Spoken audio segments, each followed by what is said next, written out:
Pais amados, mais uma palavra para o meio do seu coração.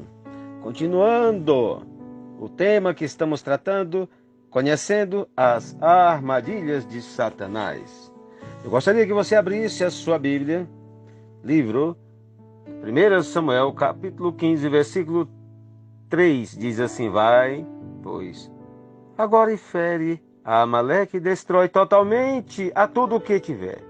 E não lhes perdoe, porém matarás desde o homem até a mulher, desde os meninos até aos de mama, desde os bois até as ovelhas, e desde os camelos até aos jumentos. Amados, nós vamos falar agora, nessa parte 3, quando o sacrifício deixa de ser bênção para ser maldição. E eu gostaria que você preparasse o seu coração para que você caminhasse conosco. A desobediência e o engano caminham de mãos dadas e juntas, e estão em alta. A vida de Saul é um exemplo do que quero dizer. O profeta veio a Saul, o rei, com uma ordem de Deus dizendo: vai, pois, agora e fere Amaleque e destrói. A ordem foi específica e direta. Tudo que Amaleque possuía, gente e animais, deveria ser destruído. Em aparente obediência, Saul reuniu seu exército e partiu para a guerra. Atacaram, mataram homens e mulheres, meninos e crianças de peito. Milhares de pessoas morreram pela espada de Saul. Saul, porém, preservou Agag, rei dos amalequitas, o melhor das ovelhas, carneiros, cordeiros e tudo que tivesse de proveito. Agindo contra as ordens de Deus, Saul e o exército tiveram um argumento bom e razoável. É um desperdício destruir tanta coisa boa. Saul nem havia retornado da guerra quando Deus avisou a Samuel que ele o desobedecera. Parecia até que ele tinha tirado as fotos e postado no Instagram. Ah, não, ele não fez isso. Era o Espírito de Deus que estava com Samuel e que via todas as coisas. Disse Deus para ele, Deus falou para o nosso profeta Samuel: olha, eu me arrependi de ter constituído como rei a Saul. Não adiantou matar tanta gente e preservar tanto gado. Amados, e ele chega dizendo: eu obedeci. No dia seguinte, Saul encontrou-se com Samuel e foi logo dizendo: bendito seja tu do Senhor. Executei as palavras do Senhor. Saul cria piamente que havia obedecido ao Senhor, mas como veremos mais adiante, a opinião de Deus era bem diferente. As razões e as motivações de Saul o enganaram. É isto que geralmente acontece quando não obedecemos o Deus que ordena.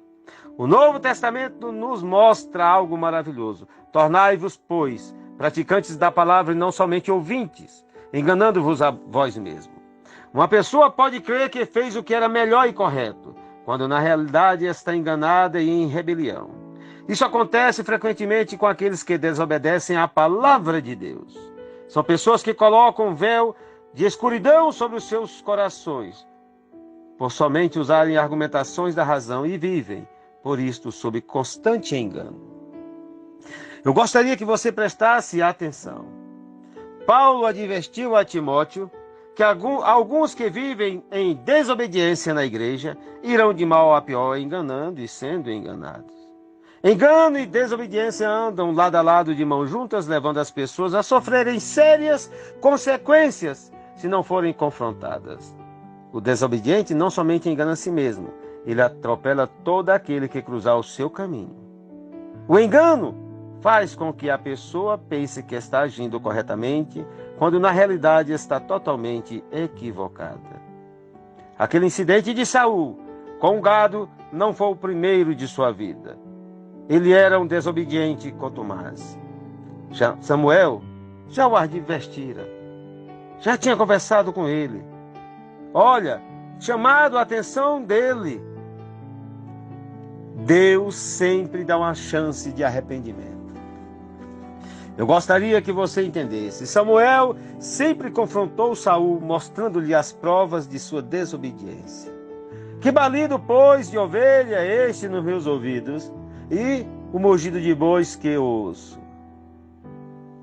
Rápido como uma flecha e certeiro, Saul respondeu: de Amaleque os trouxeram. Porque o povo poupou o melhor das ovelhas e dos bois para os sacrificar ao Senhor teu Deus. O resto, porém, destruímos totalmente. Ao invés, preste atenção, de admitir o seu erro, Saul colocou a culpa no povo. Pequei porque temi o povo e dei ouvidos à sua voz. Uma pessoa que não se arrepende sempre que for pega pecando, colocará a culpa nos outros. Nunca assume o seu erro. Era Saul quem conduziu o povo e não o contrário. Uma palavra boa para nós líderes, pastores, lideranças que estão cuidando das coisas de Deus. Saul tinha que prestar contas de sua desobediência e daqueles que o seguiam. Era ele que tinha autoridade para instruir e conduzir o povo. Os líderes devem saber, nós líderes devemos saber que prestaremos contas da desobediência que aqueles que nós estamos conduzindo cometeram.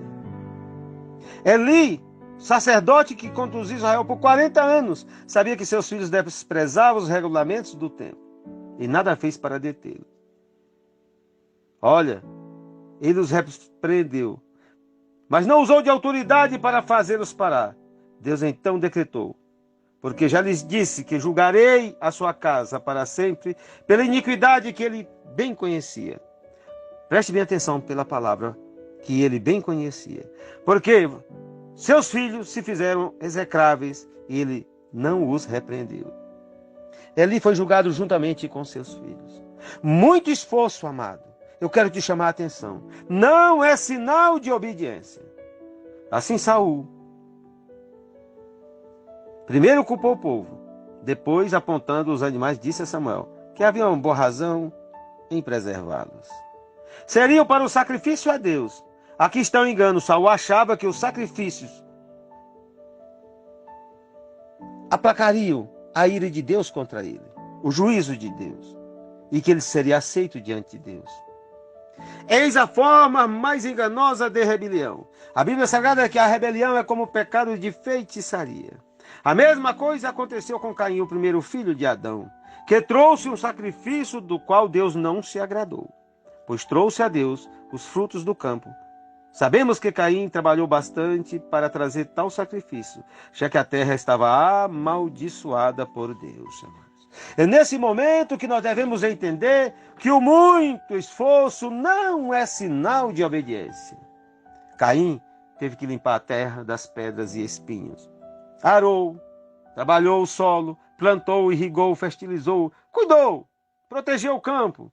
Foi um grande esforço que trouxe o sacrifício a Deus.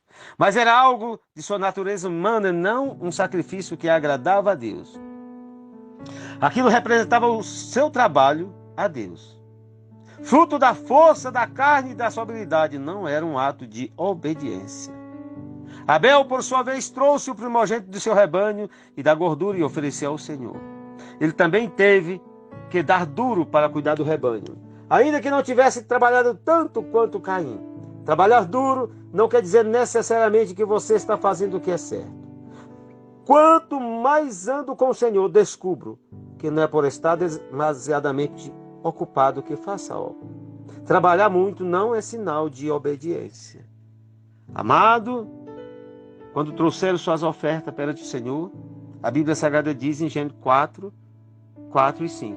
Agradou-se o Senhor de Abel e de sua oferta, ao passo que de Caim e de sua oferta não se agradou. Irou-se, pois, sobremaneira Caim, e decaiu-lhe o semblante. Ambos sabiam o que Deus queria, pois foram ensinados por seus pais. Conheciam a história de como seu pai e sua mãe tentaram encobrir-se a Deus com folhas de figueira. Amados, essas folhas representam o esforço próprio em cobrir os seus pecados. Deus lhe mostrou do que ele se agradava ao matar um animal e usando a pele deste animal para cobrir a nudez de Adão e Eva. Adão e Eva sabiam que o sacrifício de animal era a maneira correta de cobrir os pecados e agradar a Deus. Amados, o pecado jaz à porta. O pecado jaz à porta. Deus confrontou Caim e lhe deu uma chance de arrependimento. Gênesis capítulo 4, versículos 6 e 7. Porque andas irado? e porque descaiu o teu semblante. Se procederes bem, não é certo que serás aceito? Se todavia procederes mal, eis que o pecado jaz à porta, o seu desejo será contra ti, mas a ti cumpre dominá-lo. Caim tinha o poder de escolha. O diabo estava à porta. Rebelar-se diante de Deus. Ele convidou Satanás a entrar. Quando ele se rebelou contra Deus. Ou deveria escolher dominar o pecado, negando acesso a Satanás. Como poderia Caim dominar o pecado? Vamos fazer uma reminiscência e recordar das palavras de Jesus. Aí veio o príncipe do mundo e ele nada tem em mim. João 14:30. Nem o pecado nem o diabo podem dominar Jesus por causa de sua obediência perfeita ao Pai. O pecado poderia ficar ali o tempo que quisesse, agachado junto à porta. Jesus a tinha fechado. Entretanto, Caim não dominou o pecado. Ao contrário, permitiu que a culpa, a traição e o ódio entrassem pelas portas de sua vida. Depois disso, levantou-se e assassinou o seu irmão. Quantas pessoas estão na casa de Deus assassinando os seus irmãos? Com palavras, com atos, com atitudes, machucando e achando que Deus vai deixar passar em branco. Ele tentou servir a Deus e chegou a ser bem fervoroso em sua tentativa. Mas a desobediência, a falta de arrependimento e a culpa aumentaram, até que ele cometeu um assassinato. Muitos, à semelhança de Caim e Saul, querem servir a Deus à sua maneira.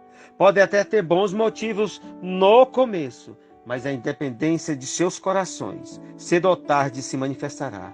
Gente inocente como Abel morre ou fica ferida por causa dessas cruzadas religiosas.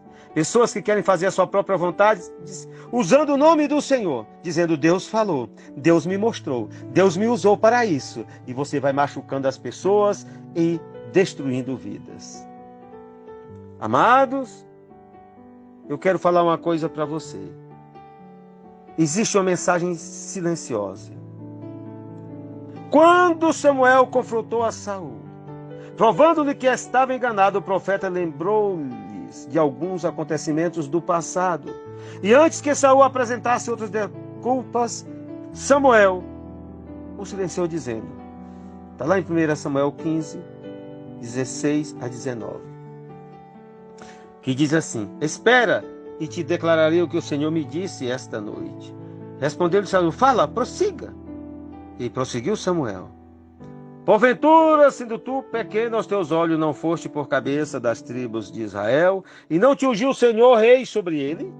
Enviou-te o Senhor a este caminho e disse: vai e destrói totalmente esses pecadores, os amalequitas, e peleja contra eles até exterminá-los. Por que, pois, não atentastes à voz do Senhor, mas te lançastes ao despojo e fizeste o que era mau aos olhos do Senhor? Olha só, ele chama a atenção de Saul. Ele dá aquele toque na vida de Saul. No passado, Saul era um sujeito modesto, humilde e manso. O que se percebe do primeiro encontro com Samuel, ficar sabendo que reinaria sobre Israel, naquela ocasião, Saul disse: porventura não sou Benjamim? Ele era da tribo de Benjamim.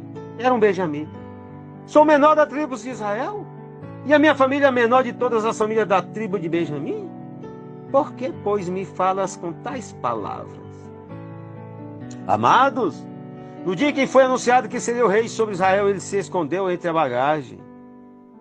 Amados, ele era humilde aos seus próprios olhos, e Samuel lembrou disto. Depois acrescentou algumas palavras, mais ou menos nesses termos: agora o Senhor te deu uma ordem para destruir a todos os amalequitas, porque te agarraste sobre os despojos como um esfomeado. Na realidade Samuel estava dizendo: Saul, quando você começou a achar que sabe mais do que Deus, o que aconteceu com aquele varão outrora humilde e desinteressado? Porque você acha que agora sabe mais do que ele? Porque você está tentando inventar? Não inventa não, meu amigo. Você foi chamado para a obra. Obedeça simplesmente a palavra do Senhor. Pergunto a você que está ouvindo esta mensagem. Você também acha que sabe mais do que Deus? Claro que não! Entretanto, quando desobedecemos, essa é a mensagem que comunicamos àqueles que estão ao nosso redor. Que a ignorância achar que sabemos mais do que aquele que está assentado em seu trono de glória. Foi Ele que criou todas as coisas. É Ele quem a tudo sustenta com sua mão poderosa. Eita! Ele é aquele que com sua mão fixa as estrelas nos seus lugares, nos céus. Contudo, nós nos exaltamos acima deles e ignoramos o seu conselho. Deus está nos chamando para obedecer a palavra. Olha, eu lembro do nosso amigo Moisés. Moisés, Deus falou para ele, falai à rocha e dará água, assim lhe tirarei a água da rocha. Moisés ajuntou a congregação, ao invés de falar à rocha, como Deus havia ordenado, ele feriu a rocha 2 vezes. Moisés desobedeceu a Deus. Entretanto, apesar de sua desobediência, da rocha ferida, saiu água para o povo de Deus. A impressão que fica é que Deus teria aprovado a desobediência de Moisés, mas não foi assim.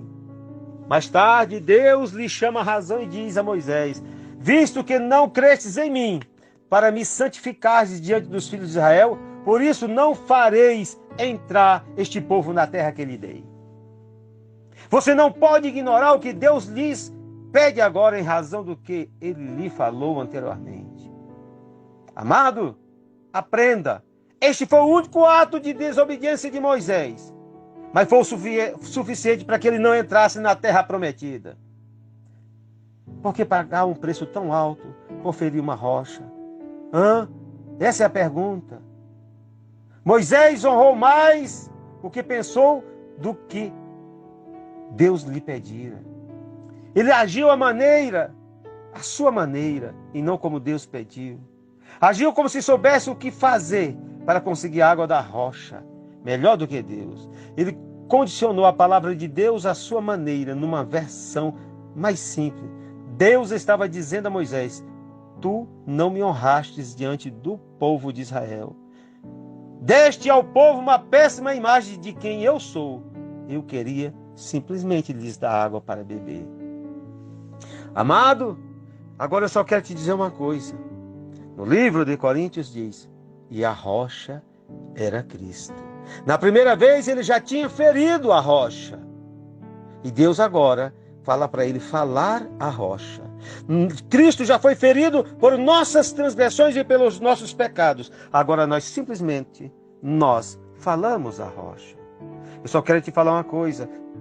Tanto Saul, quanto Caim, quanto Moisés pagaram um alto preço.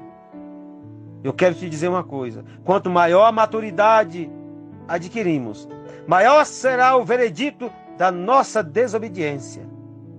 Tiago diz, meus irmãos, não vos torneis, muitos de vós mestres, sabendo que havemos de receber maior juízo. Eu chamo você à razão. Amados, vamos obedecer a palavra do Senhor. Vamos chamar a atenção da palavra do Senhor.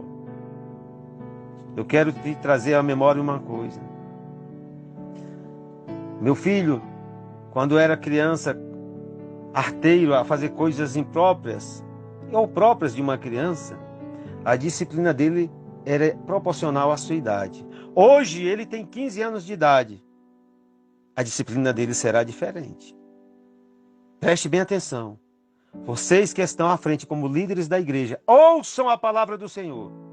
Deus requer de cada um de nós maior responsabilidade e pedirá contas de tudo que nós venhamos fazer. Sejamos, portanto, líderes fortes e obedientes a Deus. Nós não precisamos basear nossa autoridade em nossa força natural para ser aceito pelas pessoas. Não fique tentando usar a força e a severidade para intimidar as pessoas. Os grandes líderes do reino são aqueles que obedecem a Deus, mesmo estando sob forte pressão.